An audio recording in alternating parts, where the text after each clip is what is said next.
Cool guest here, Troy. We bringing Ron Hart all the way from Lake County Water Authority in Florida. He's going to talk about nutrient binding.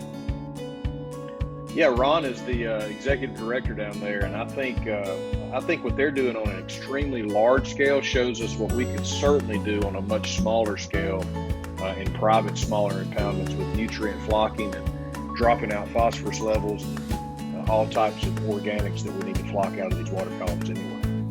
Yeah, and he's even going to talk about building a, what is it, 340 acre lake or 400 acre lake? I think he said 460, yeah. So like a 450 acre lake that they're going to do completely for free for the residents of Lake County and all of Florida and whoever wants to travel down. So yeah, it's supposed to be a trophy bass fishery, so stay tuned. Sounds great.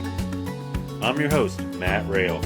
I've been working with lakes and ponds for over 20 years, and during that time, I've picked up on a ton of tips and tricks from lake and pond owners all over the country.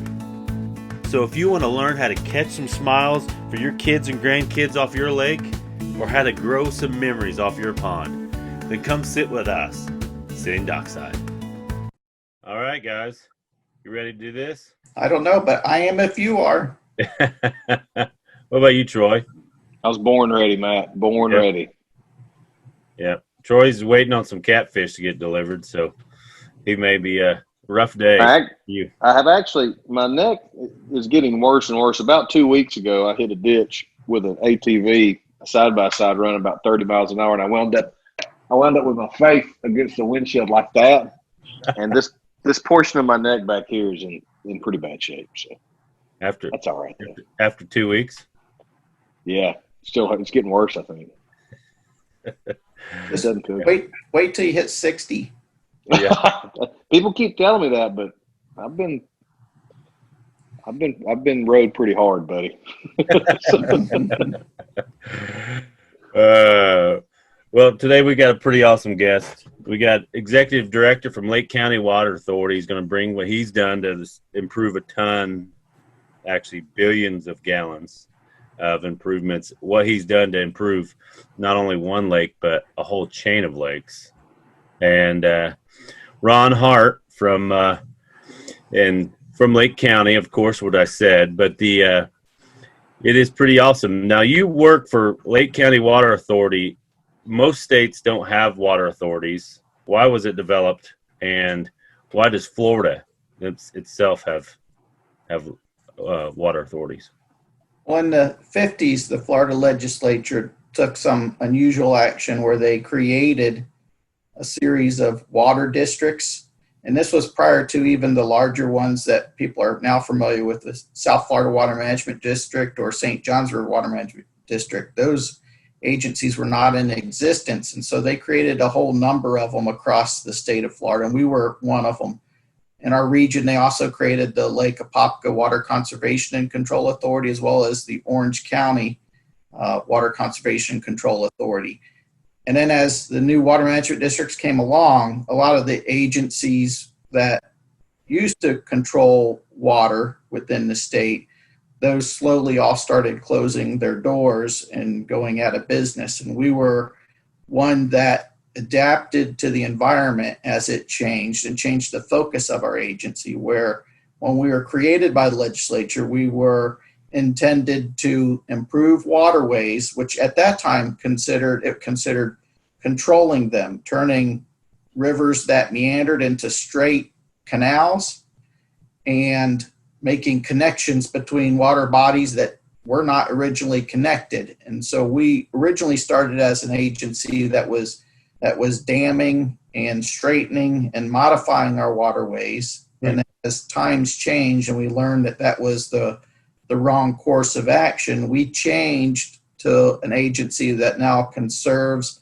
restores, and protects the waterways. And it made us relevant enough that our board members, as well as our citizens, didn't want the agency to go away or be abolished like the other ones throughout the state. So at this point, we're the only ones that are left remaining out of all those smaller water management that were created. How many water authorities are there in the state, in Florida? Now there's only one. Really? Yeah, so it's just us. Now there are ones where they do agricultural districts where they move water so that they can water crops, things of that nature. And there's ones where they provide public water supply, which they also refer to those as water control or water management districts. But those ones performing that function do it for a fee, for drinking water. And for us, it's just simply conservation. Huh. That's really interesting. And then conservation of surface waters. And that's just in Lake County, right? The county. Correct. Our boundaries are Lake County itself. And for those of you who aren't familiar where Lake County is, it's the geographic center in the state of Florida. We're just west of Orlando into Orange County, or the next county to the west. Right. And how many lakes are in Lake County? We've got at least 1,400 lakes, and some of those are intermittent, depending on wet year or dry year. And about only maybe close to 1,000 actually have names at this point. So if you want to name a lake, you can also go through the process and name one. But you can't name it after yourself. You got to name. This is like that old. This is like that thing where you could name a star after somebody. So we could. I mean, this sounds like a moneymaker for y'all. Yeah, it is. But the problem is that they won't let me name all the lakes after myself. Lake Goldsby. Yeah, look, Yes, I'd name a bunch of them. Yeah, Lake Troy sounds pretty good. Yeah, well, they don't let you name it after living people. You have to, unless you're dignitary. If you're the president, we can name a lake after you. But if you're Joe Schmo, you can't. They won't allow you to name a lake after yourself. You have to wait till you die, and then you have to contribute something significant to that water body. Now you're putting all the rules on it. We have to wait until at least 2024 when I'm president, I guess. So we'll see how that goes. Yes. Or if you get started quickly, it could be 2020. Yeah, I'm a little behind the curve on that. So. Funny.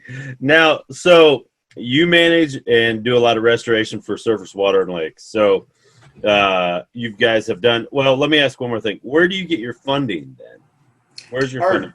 Taxpayers fund us. It's part of their property taxes on their millage that they pay every year. And for our residents, it usually represents an average tax bill of about $40 a year. So it's not much in comparison to what they pay for all their other taxes and services that they find on their tax bill, like ambulance and fire. Those things are all 2, 3, 4 times more expensive than what our tax bill. We're the little guys that don't get noticed as much. But I think the benefit that we provide for fisheries and habitat are far more important than fire trucks, at least in my opinion. If my house catches fire, let it burn. But I want to see my lakes nice and clean. I think we just went to a controversial discussion.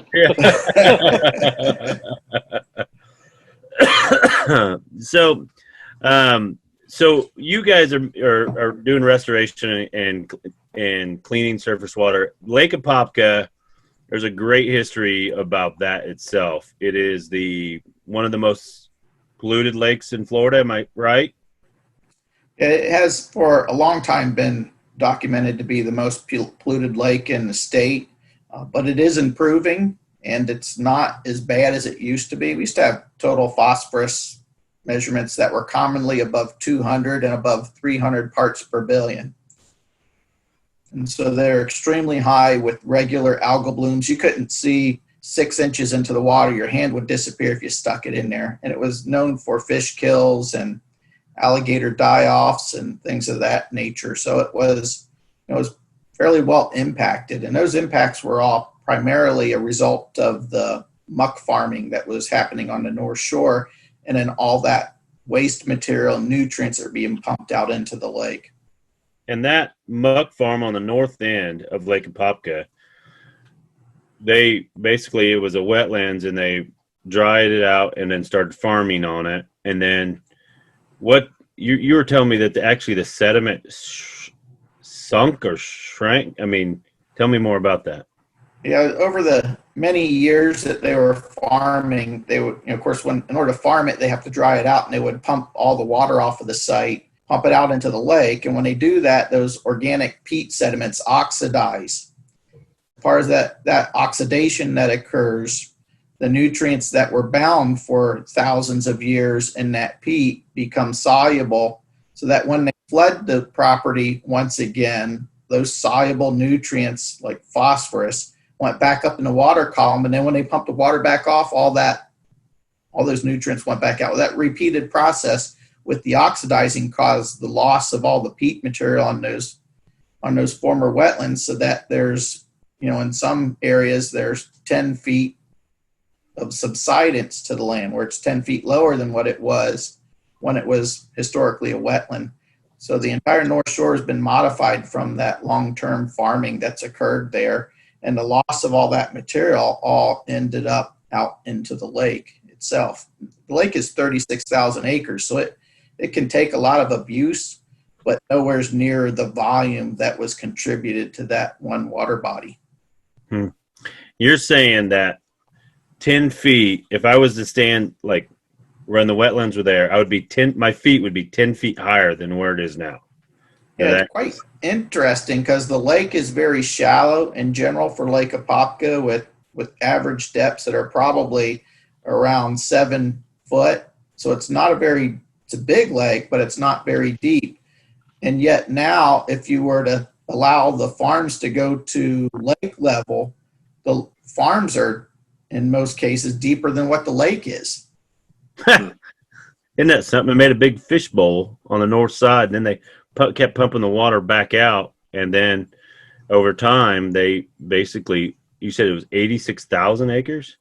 Did you say how about Lake Apopka is 36,000 acres. 36,000 acres.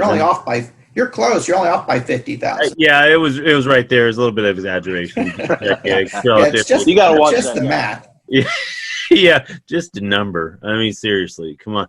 But so the layout, what we're talking about, Lake County Water Authority does restoration, and then Lake Apopka's are really, really a basically hyper-eutrophic, really bad lake, gigantic watershed, and it was ruined or degraded because of this kind of agriculture, not up in the north end, draining the wetlands, and then now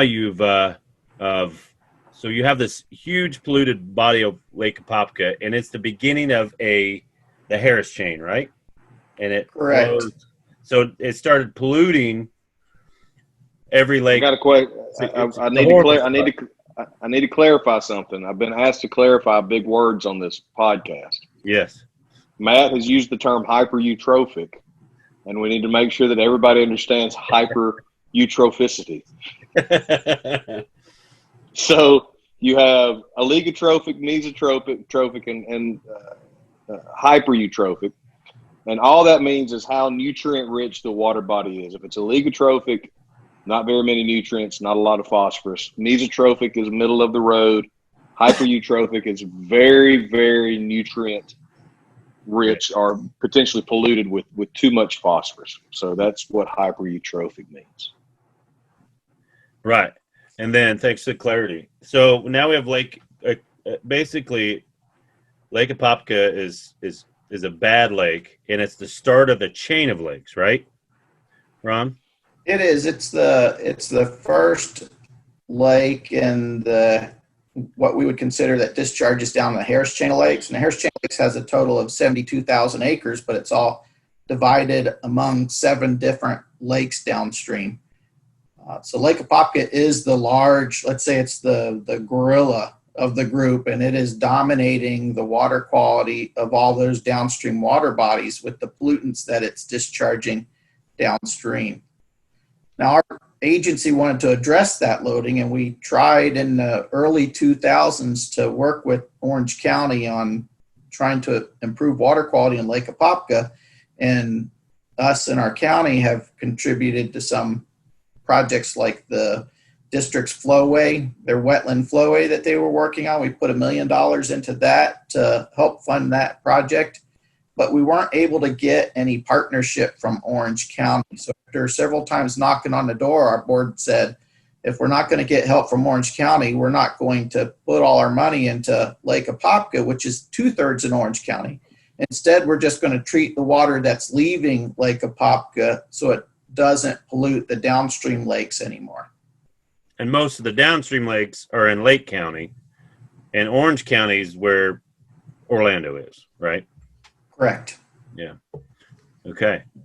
And So you are addressing the nutrient loading from Orange County, but you're simply addressing it on the downstream side.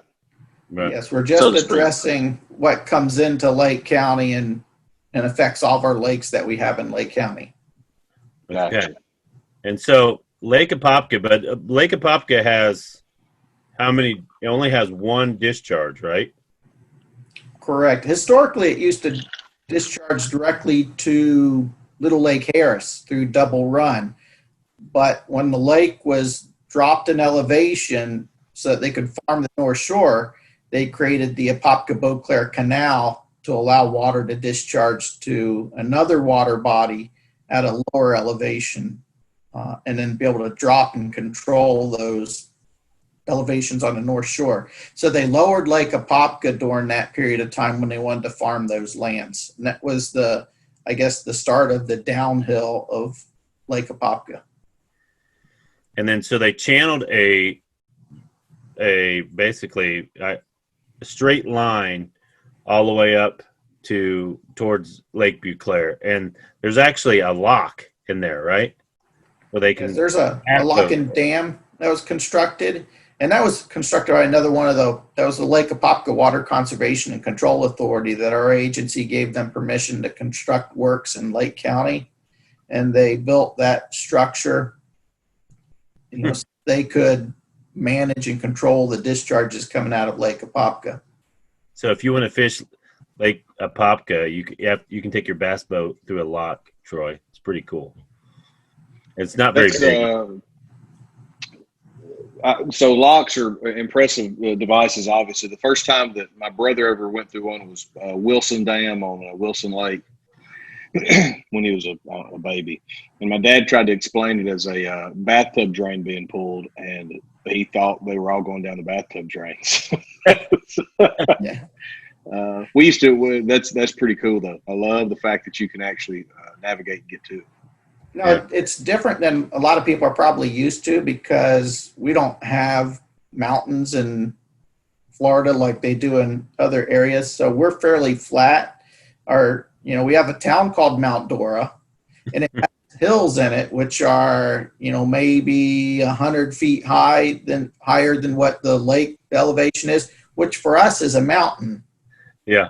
Yeah. So when you think of a dam, our dams are extremely small, very low structures, and it does. We're on the Apopka-Beauclair Lock and Dam only has a drop of about 5 feet from one side to the other side. That's amazing. Yeah. Okay, so Lake Apopka is cruddy, and they dug a channel, one outlet going out. And so, but you had, Lake County Water Authority had an idea, or did you have to build a structure you felt that was going to clear the water out of the discharge of Lake Apopka and send it back to Beauclair? Is that right? Yes, and it wasn't something that was required by regulation because our agency is able to do whatever projects they feel is in the best interest, and we don't create any pollutant loads. Our agency doesn't. We don't approve housing developments and things of that nature, so we don't have to do any load reductions. But it was important for our agency to see improvement to the downstream water qualities, and so they funded, along with the State Department of Environmental Protection, the $7.3 million that it took to construct the facility. And are you going to talk about this facility? Are you just going to leave it? I'm gonna leave you hanging, Matt. That was it. See ya, pup. That's it. Done. See you. Out. All right, so I'll go ahead and forward through the slides and discuss the slides if you're okay with that. Yeah. Yeah. All right, I show an image on the Apopka-Beauclair Canal that shows the 6-acre ponds that we created, and there's an inflow and outflow canal. And essentially, water leaving from Lake Apopka flows to the north.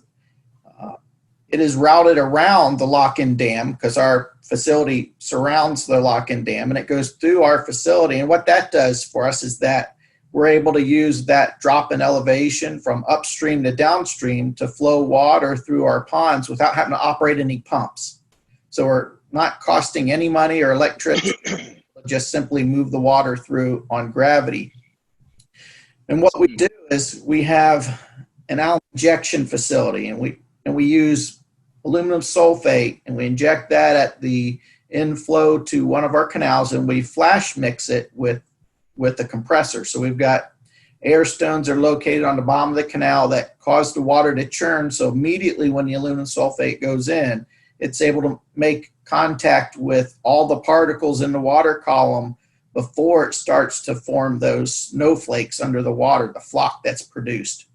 And then as that material enters one of our 2 6-acre ponds, it'll slowly settle out just like snow does from the sky. Well, it's doing the same thing underwater, and it's stripping all the particulates and a lot of the phosphorus that's present in the water column, also algal particles and bacteria and sand and sediment and silt. All those things are adhering to that flock, which is kind of an underwater sticky particle, and then settled down onto the bottom of our ponds and really fills our ponds. Yeah. So I'm going to create a visual picture.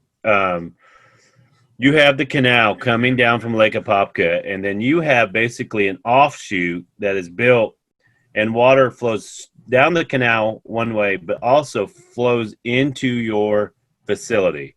And during that time, it gets hit by a bunch of bubbles while it's offshooting, but it doesn't take all the water. It only takes a small amount of it, right? Well, it takes all the water. The facility is designed to operate with up to 300 cubic feet per second. So if there's an emergency, like a hurricane, and they need to get above 300 cubic feet per second, then they can bypass through the old lock-in dam. Okay. So offshoots goes through our facility. So offshoots, and then when it offshoots off of the canal, it gets hit with a bunch of bubbles and injected with aluminum sulfate, and then has to then it has to flow through 2 basically stormwater retention ponds that are 5 acres with a flock, because when you hit alum with water, it turns like a snowflake or sticky snot, and it'll flock and settle out onto these ponds. That's the hopes of it. And then it discharges back into the canal, hopefully cleaner, better, and lost all the E. coli and phosphorus, and you said sand and everything else, right? Did I still organic material. Yeah, it's a pretty good and fairly easy, simplistic example of how it occurs. And it's very efficient at doing it. It works very well, and we can get, particularly in the wintertime, we can get gin clear water coming out of the facility where we have water coming in that maybe has a visibility that you can see approximately 2 feet in the water, and we can have it sometimes leaving our facility with over 18 feet of visibility. So it comes in. That's amazing. Really clear at times. So it comes in. You can only see 2 feet down, and when it leaves the facility, it's 18 feet. Now, let me ask some common questions. One, aluminum sulfate. I hear the word aluminum is obviously it's not toxic, or you wouldn't be doing it. But can you address the question of, are you polluting water? Let me ask one question. So real quick, so you can handle up to 300 cubic feet per second. What is the average flow throughout the year coming through the canal? Long-term average since they started measuring flows is 50 cubic feet per second. So that's the average long-term flow for water discharging out of Lake Apopka. And we're designing 300 for short periods of time. Once the settling process takes place, what is the mechanism for removing what settles out at some point in time? We have each pond has a automated dredge that's located that works like a vacuum sweeper, suctioning the bottom of those ponds nonstop. And right now, as we're talking, those guys are out there operating the dredges to clean the bottom of those ponds. And if you could see the slide, you'd know that there's a building to the north that houses a centrifuge that we send that material that's being dredged. And the centrifuge spins the water at high speed and separates the water from the solids. And so we have a cake material that comes out the end of the centrifuge that we spread on that gray area, open field area for disposal. And then the water returns back to the pond where it's again filtered and discharges out to the lower water bodies. Yeah. Wow. Matt brought up a very good question about the aluminum and the toxicity is that if you have a pH that drops too low, you can have aluminum toxicity in our water bodies. And so we've got set up controls that prevent that from occurring.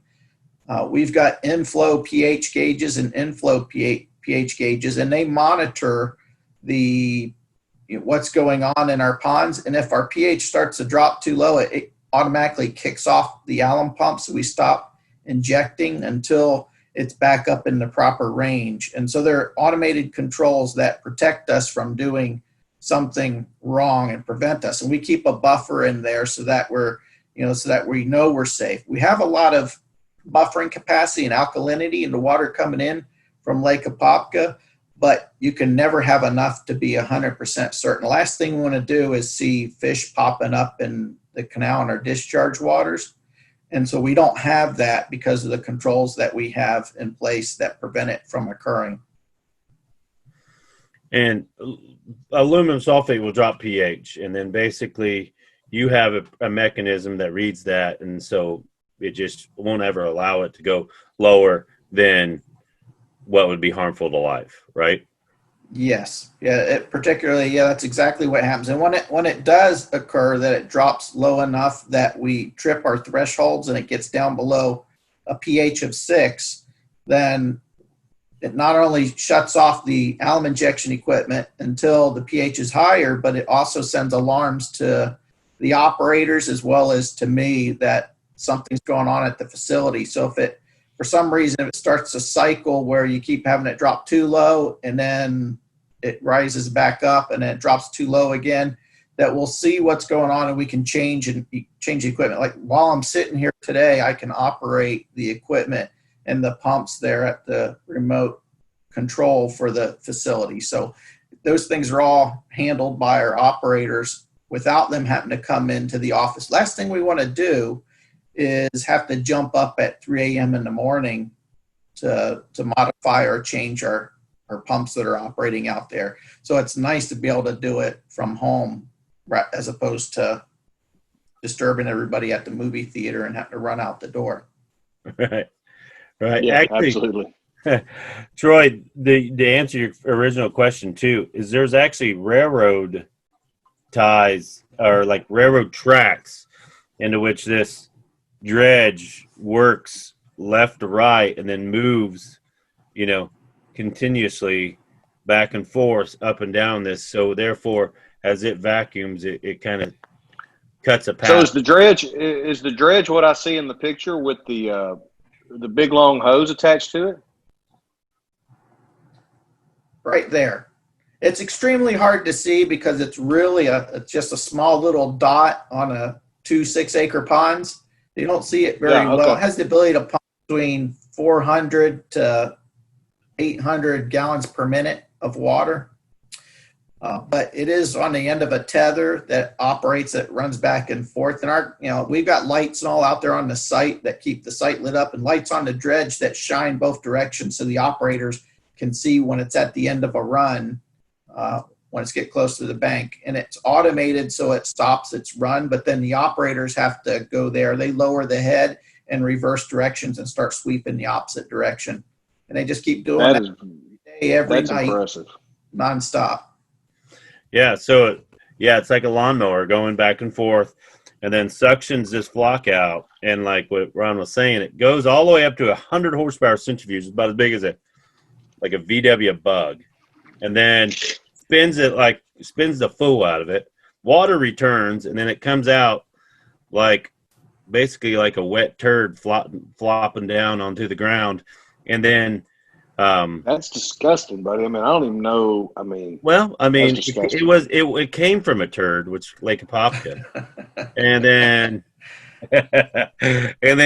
no, I'm just teasing. Then as it went through its system, it's pretty awesome. I mean, the noises as this thing falls on the ground could be recorded and used in a lot of funny videos for sure. But hey, just for the record, we love Lake Apopka. You do? Yeah, we love it. It's just like when you're a limnologist, you like all your kids. Well, Lake Apopka is a lake that we love too. Really? not be the kid we like the most, but we still like it. Look, Lake Apopka just needs its colon clean. That's all it is. Yeah. Yeah, and it's got a big colon. It is. All right. Then, so how good and how well is this thing working? All right. We'll show some water quality graphs for people who are at home and are actually online so that they can see some of the images. And we've got some really good, I'll go ahead so we can get to some of the other. I think I passed one up. Let me go backwards here. Well, I want you to. When we look at the average phosphorus coming into the facility, we're averaging about 92 parts per billion total phosphorus. And our discharge total phosphorus is averaging about 35 parts per billion. So moving close to 60% of the total phosphorus that's coming downstream, which for us is a major accomplishment. We'd like to do more, and there's probably some additional upgrades we can do at the facility that would slightly increase the efficiency. And we've got a number of improvements already scheduled for it. We've got right now $1.5 million that our board has allocated for upgrades to the facility. Plus, we may potentially approve more funding this month for it. We have additional $4 million that we could potentially put into upgrades. I don't think the board will want to use that whole dollar amount, but it has the potential. So, what would you love to see in your fossil? What in your lakes, as far as parts per billion? You said you went from 91 to 38, but is 38 where you want to be? Well, no, it's not. For the total maximum daily load of the goal is for the downstream Lake Beauclair is 32. So it's not there yet. We're getting close.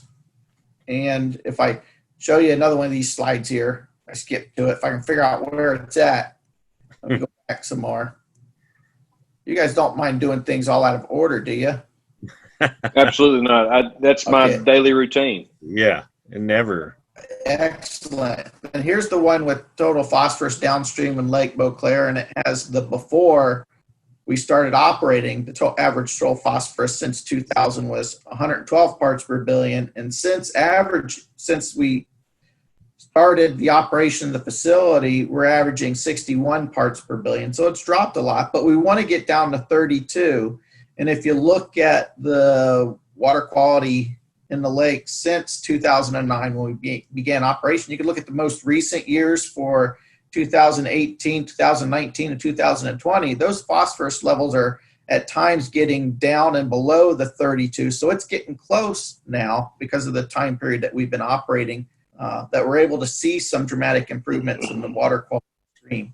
Now, it's not just phosphorus. I mean, that doesn't mean anything to a lot of people. Mm-hmm.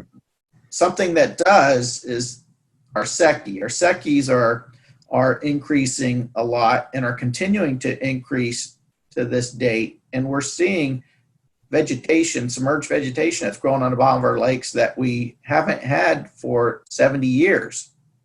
And so that's an exciting moment for us on the Harris chain, is that we've only had historically, at least in the time period since I've been a kid here, we've only had vegetation around the outside edges. And inside, in the middle of the lakes, was all just sediment, sand, and then mucky material or peat material that's in the bottom. And so that was like a desert in the middle of a lake. So when you're trying to support largemouth bass and other game fish species, they would be all around the outside ring and nothing swimming in the center. But now we're seeing water quality improving well enough that we're getting light penetration in the deeper areas of our lakes that's reaching the bottom. And we're getting submerged plant growth. And with that, we're getting bass that are growing up and living out in the center of the lakes. And when you take a round lake, like most of ours are, and you only support bass around the outside edges, let's say you could support 100 of them. But when you can fill the inside of a 16,000 acre lake with vegetation, your number goes up exponentially. You're looking at, thousands of bass that you're supporting in there. So the economy and the catch rates and the number of fish that we have out on our lakes has blossomed over the last 5 years and has really increased to the point where we're getting better catches than what is on our bass tournaments. We're getting better catches by our tournament winners than what they're catching out on the Kissimmee chain, which is a well-known, highly regarded chain of lakes here in the state of Florida. Well, that's pretty awesome. That's a great change. So your clarity went from what to what?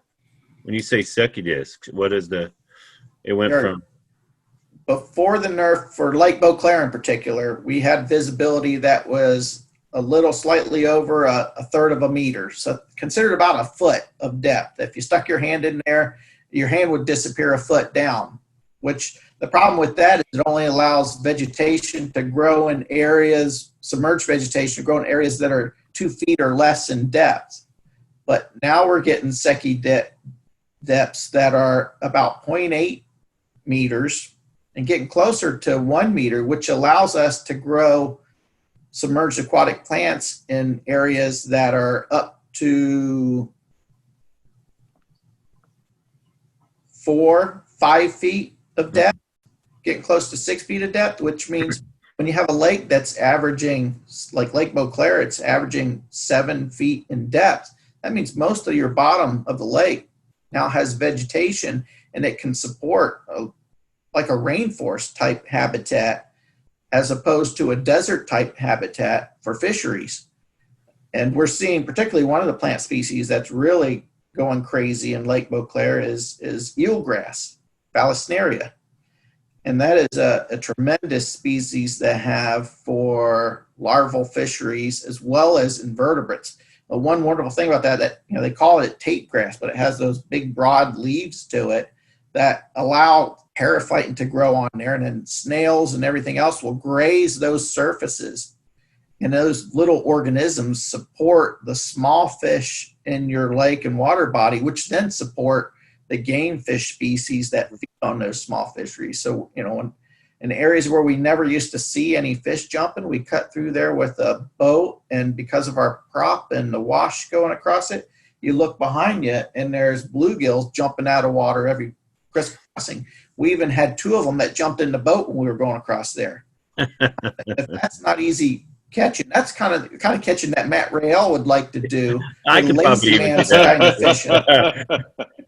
Yeah, I might even try that. That's for sure. And I struggle. I am the world's unluckiest person when it comes to fishing. That's for sure.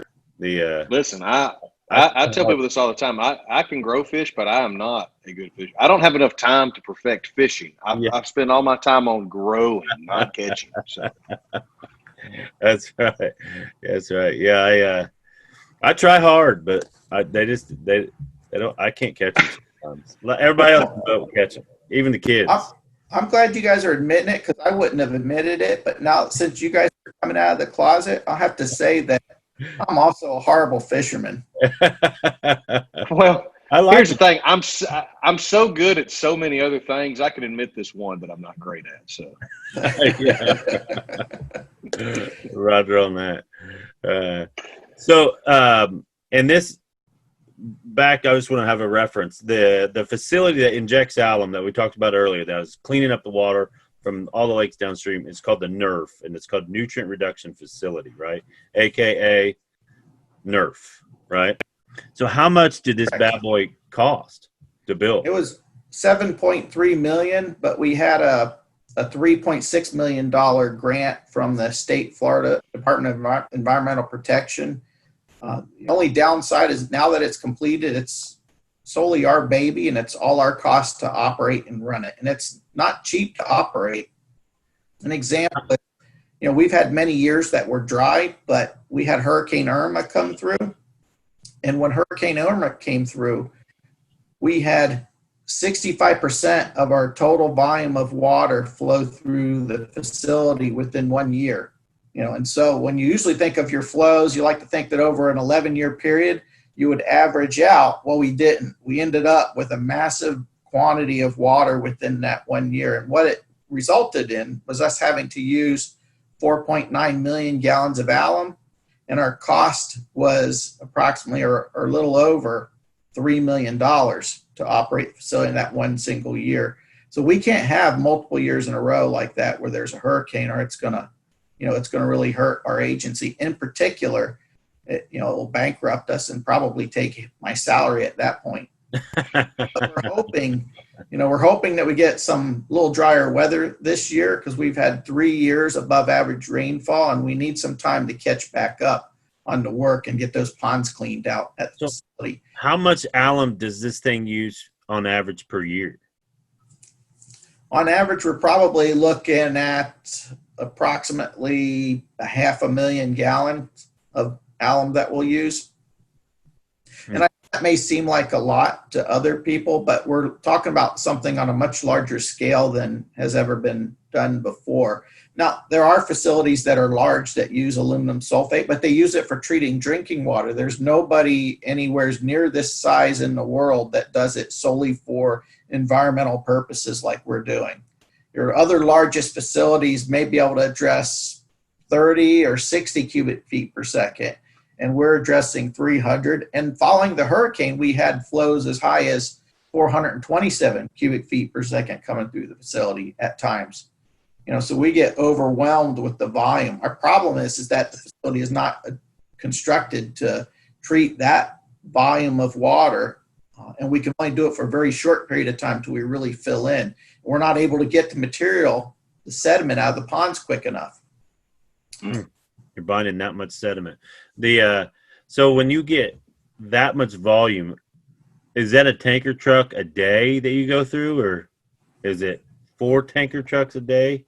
We get up to 14 a day during the really high flow periods. When we hit 3 per second, it's 14 of them, and there's trucks are running solid. And following a hurricane, it's extremely difficult to get the product. As you would expect, they don't run trucks on the highway while the hurricane is going. We need the product. And then after the hurricane, they don't like to run the roads with their trucks because they don't know if they send them out whether they'll be able to get them back. So we have a real lag time going into the hurricane where they quit running, as well as during the hurricane and after the hurricane. So we should have used a lot more alum following Hurricane Irma than what we did. But the fact that it wasn't available and we didn't have trucks in order to transport the material was what kept us from treating as much as we would have liked to. Wow. 14 truckloads a day. We have a stat on there that if you look at the volume of water that we've treated in 1 year since Hurricane Irma, presents 35 billion gallons of water. In the area, if you look at that, it would be equivalent to 1 square acre of land with water stacked up on it 20 miles high. Now say that again. Water within 1 year that we had to treat within the facility. Say that analogy again. It is 1 square acre of land with a 20-mile high stack of water going up for the total volume. 35 billion gallons. Wow. 20 miles. So I think that's what makes the facility unique, is because of it's one of a kind in the world for the size and its ability to do it for we don't have to do it. We're not selling the water, so we're not making money off of customers buying water for their drinking water at their homes or for them to shower or water their lawns. We're doing it to improve the habitat in the lakes downstream, the water quality downstream. We're doing it for the right reasons. But it's the footprints for being the third biggest lake in Florida, going into a whole chain of lakes that are just absolutely massive.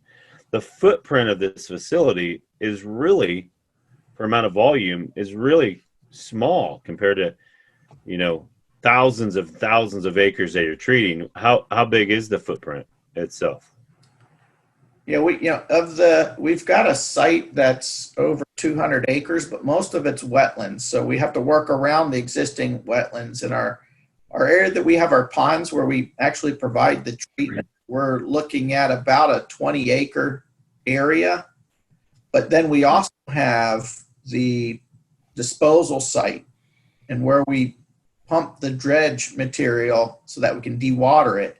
And that represents an additional 20 acres to the site too. So we're looking at about 40 acres in total that is associated with the treatment of that sediment and also the water.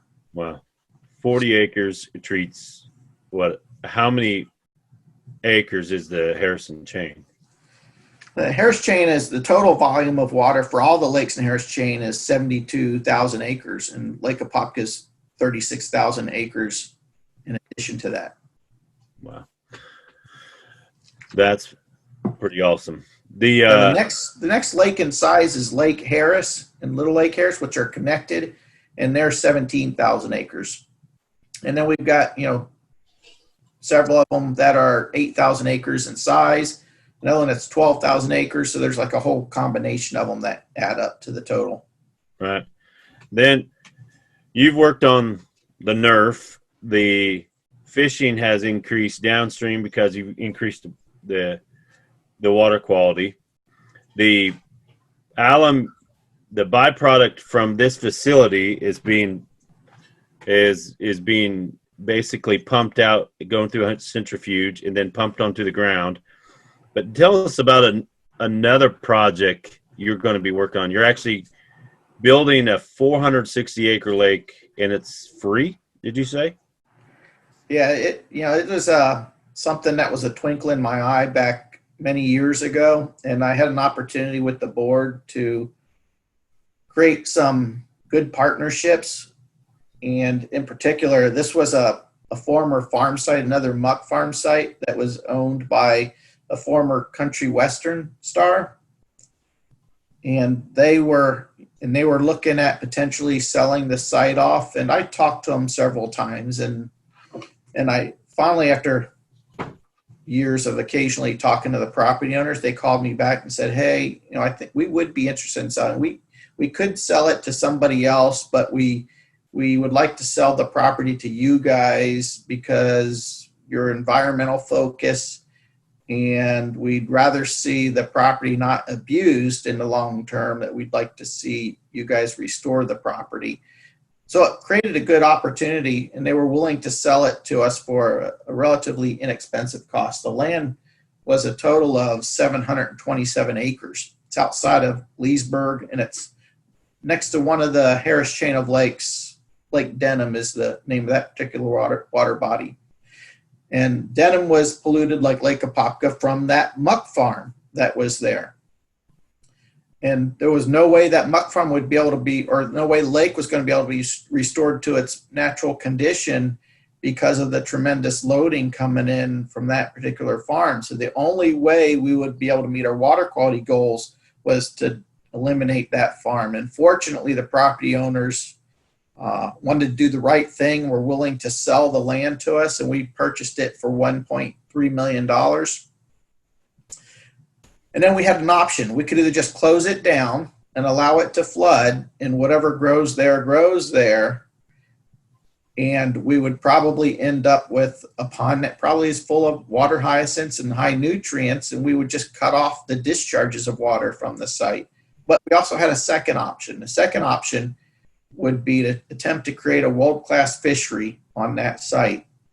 that the soils have subsided about 7 feet in elevation. So there's some deeper water areas, but there still is some quality peat on site. So the plan is that we have a bid that we're creating, in the process of creating right now, to go out, where we'll allow a peat mining company to come in there and remove those nutrient-rich peats that are in the bottom of what will be the new lake.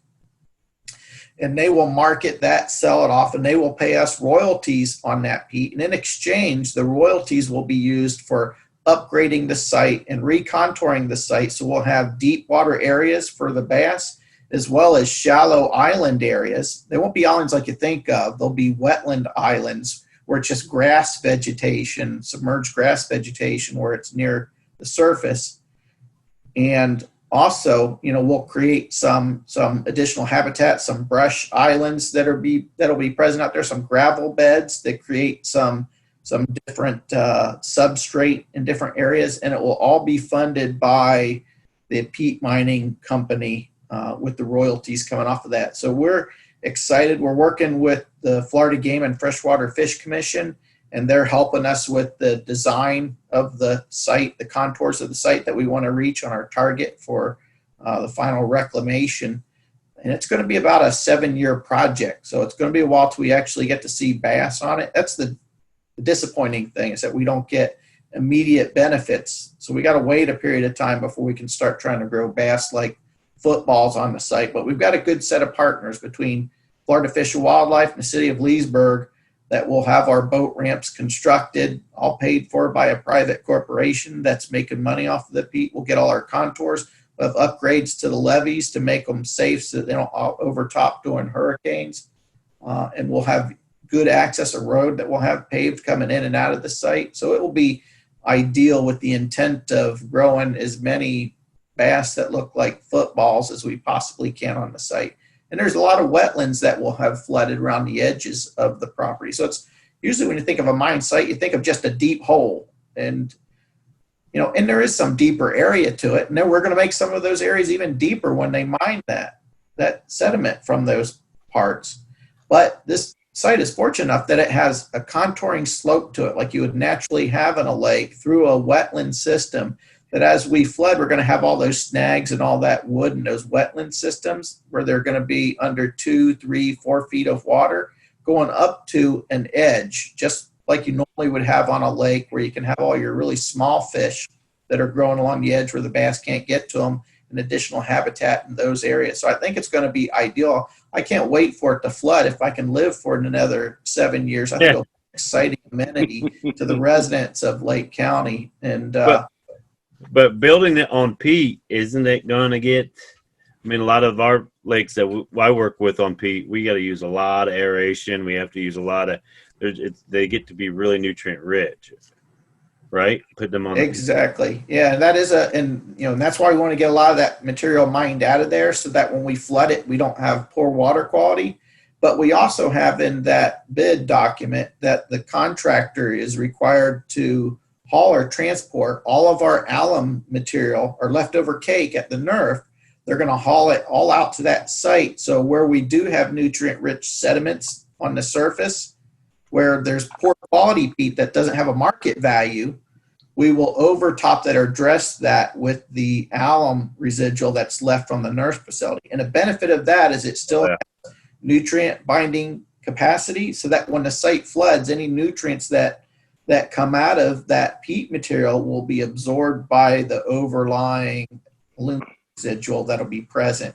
So we're expecting to have some excellent water quality, so we can get light penetration and again get that submerged plant growth, the submerged macrophytes out there on that water body as we're flooding it. So you're making the byproduct of the NERF is going to be what's coring the high nutrient areas in the new lake, pretty much making everything that you're doing with the NERF recyclable, right? It's 100% recyclable because you're reusing everything and then utilizing it onto the big lake. Yeah, and we're using it for a positive benefit. That's the wonderful thing about it, is that we're not just disposing of it, that there's a positive environmental outcome effect that we'll have in that particular water body. So we create a lake that is better than maybe Mother Nature had intended for our water body, something that is ideal for trying to grow the fish that we're hoping to have on that site. And that's going to help to drive more economic impacts within our county. We're already seeing some great growth from bass fishing and tournaments that we have. I mean, we have every weekend we've got a bass tournament going on the Chain of Lakes, and this will be a little honey hole for our locals and people to fly in from other areas around the country who want to just catch large bass. This will be the site for them to come in. They'll be putting heads in the beds. They'll be eating in our restaurants and spending their money, and I think Leesburg will really benefit from it.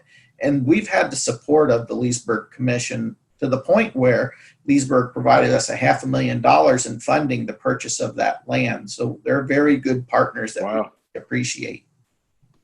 Well, and the good news too is you said it's a 7-year project, but your growth rates are going to be so phenomenal in that part of the world that it may take 7 years to get there, but it won't take long to get fish to where they're extremely catchable and healthy. So that's going to be pretty impressive. Yeah, we've seen on some of the other areas that weren't as ideal as what this location will be. We've seen some of them in 2 years that they were bigger around than they were in length. Grew like footballs, but fatter than footballs in their. Yeah. But in 2 years, they were, getting up into the 4 and 5 pound range.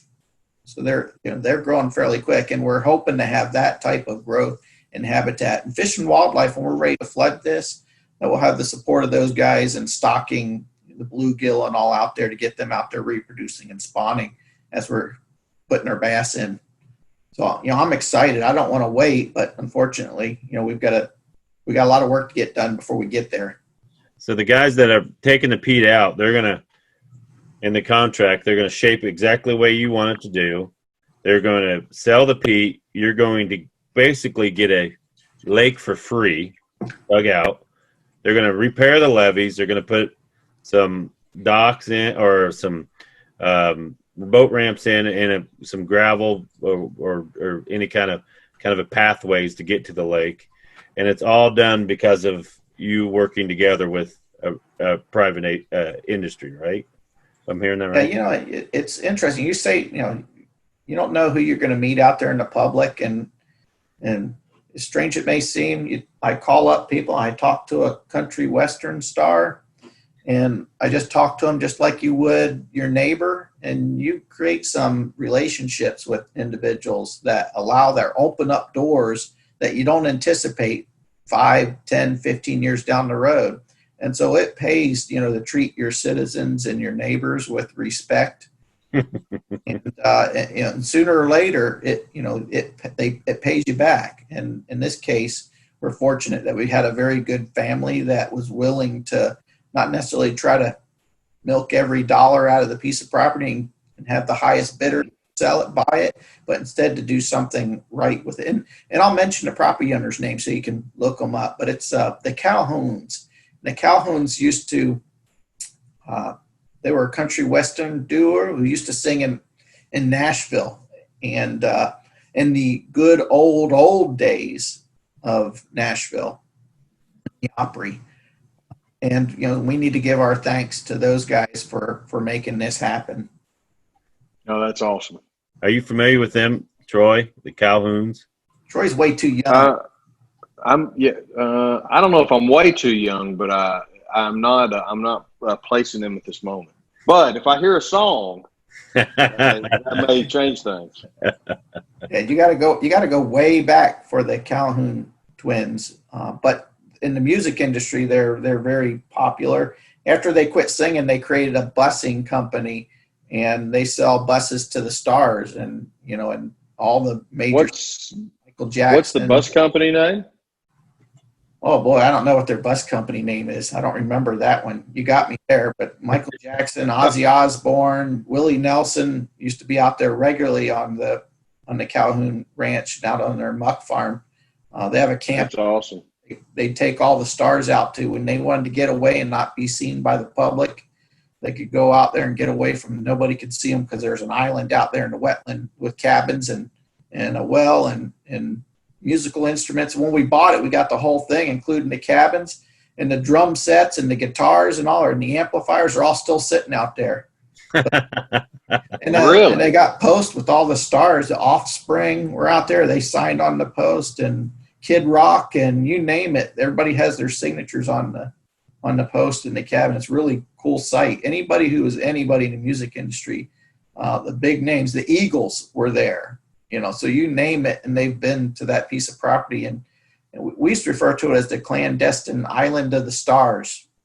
When I was growing up here, because they would take these people, these stars out there, and while they're waiting for the motor coaches to be prepared, they would go and spend a night camping out there away from everybody. That's great. Turn back time, the jam sessions that had to have occurred on that equipment must have been incredible. Incredible. Is that equipment for sale? Well, it's in very poor shape. Florida has a very high humidity. And so yeah, sure. The rims on the drums are all rusting, and the guitars are like delaminating and splitting and stuff like that out there. So they're still sitting out there on site. And I was contacted by the Lake County Historical Museum that they said, hey, that's a piece of history that they would be interested in putting that history into there. So that's something, it's a side project on all the other projects to work on, is to try to go back out there and recover some of the equipment. And that's pretty cool stuff there. Yeah. And, I'll have to get back in touch with the property owners, and very friendly property owners, the old property owners, and talk to them and say, all right, who played this guitar, so we can put it in a museum and make sure it's labeled correctly. Well, that's pretty awesome. But anything you want to hit yet, Ron? Oh man, that's the important thing, is we got a lot of things to do, and it's an exciting time that we get to choose what the future may hold for our agency. And I think we're still just touching the tip of the iceberg. There's a lot more high quality projects for us to do, and I think our residents have enjoyed living in a place where we've seen a dramatic improvement in water quality over the last 10 years. I thought I would never see it in our area. I thought when I was growing up as a limnologist here and going to school and working that it was just going to continue to degrade with all the people moving in, the additional discharges and stormwater going in. But instead, we've been able to turn it around and go the other direction. I don't know how many places in the country they can say that as time is passing by, the quality of their waterways is getting better and better. And we can say that, and we can be proud of that, and it's our intent to make it keep going. Right. Well, and I think it speaks to a broader deal too. I mean, we manage smaller scale stuff, but obviously y'all are doing it on a large scale, which makes it enticing for just HOA, smaller impoundments, to understand that this is something, improving water quality. It's not this feat that can't be achieved. We can actually accomplish this on a smaller scale. So it's very important. I love it. The same things that work on a small scale work on a large scale too, and vice versa. Right. You can use similar technologies on a smaller scale and it not cost you $3 million in a year. And that's definitely the way to go. But I think that's all said and done. I'm glad we did it. I think it was money well spent, and we haven't had any complaints from residents about the money that we've spent to improve the water quality on the Harris Chain Lake. So we've got a very good, very well educated members of the public that are very supportive of our agency. And that's the reason why we're still here when all the other ones are gone. Well, it sounds like you got a pretty good leader. Well, I don't know about absolutely. I do my best, and and I've got some extremely good staff. I'm fortunate that we have so many very good, very professional, hardworking staff members. And we're a small agency. We only have 16 members on staff, but they are very knowledgeable. They do an excellent job. And I'd have to say that, I would be nothing without those guys. If I didn't have their support and have them working hard every day, none of this would matter. But they do it, and they love what they do. And I definitely appreciate what they do. I took a lunch today, and it's something that I feel a responsibility that they are the ones that put me in this position. It's not just my hard work. Well, nicely said. Nicely said. Nicely said. Any closings, guys? I think I've said everything I need to. I don't think I need to close with anything other than it's pretty remarkable, and I'm glad you took the time to talk to a bunch of pond and lake owners in a massive scale, but still in a way that we can relate and probably use the tidbits back into what we do. And I know it's just like we say, it's a macro level, but you can bring this large scale and clean it up. I'm sure you can clean your backyard lake or pond up, and that's right. I appreciate you taking the time and sharing this with us, and keep us up to date, Ron. Yeah, we'll do. And I'll try to catch up with you guys at one of your conferences coming up soon, and I'll come out and meet with you and touch. Yeah. It's always good to see Matt again, one of the guys that I respect more than many others. My goodness. There we go. Listen to this. Keep it up. Keep going. What were you saying, Ron? He's an extremely intelligent man, and can I mute Ron? According to his wife, he's extremely good looking too. yeah. She's Hold on, she mentioned some tall drink of water a while ago.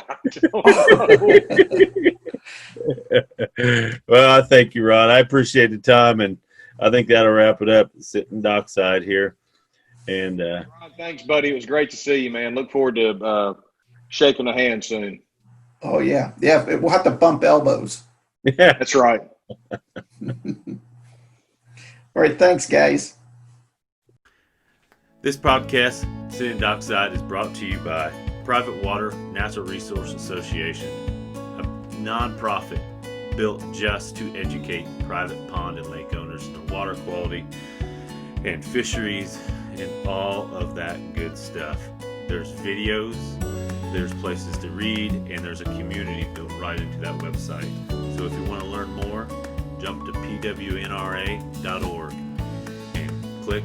And by all means, make sure that this continues in the future. Podcast, education, video, become a member.